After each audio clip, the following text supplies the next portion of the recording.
Atoms achieve lower energy or a stable state when they form bonds in a chemical reaction. And they typically achieve this by having a stable outer shell of 8 valence electrons.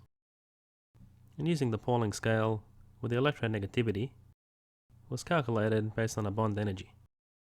And the electronegativity increases and decreases as we move in the following directions of the periodic table.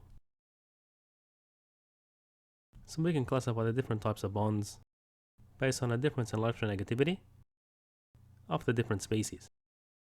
So ionic bonds involve a transfer of electrons.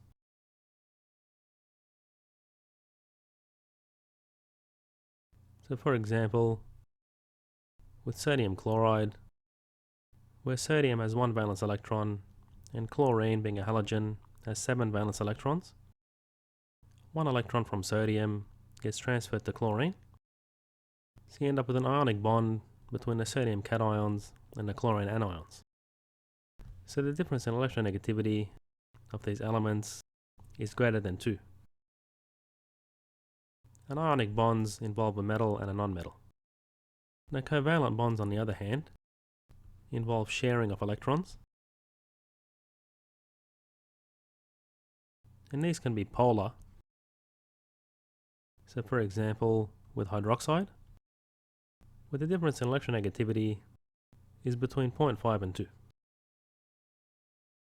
So the electrons in this bond spend more time around the oxygen than the hydrogen, because oxygen is more electronegative, and where the difference in electronegativity is greater than 1.7, the bond has ionic character. Now nonpolar covalent bonds occur between atoms with a similar electronegativity. So for example, carbon-hydrogen bonds.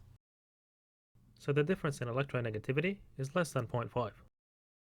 And the electrons in that bond are equally shared. Now metallic bonds involve electrons that are free to move around, or they're delocalized. So for example, if you have a metal lithium bar,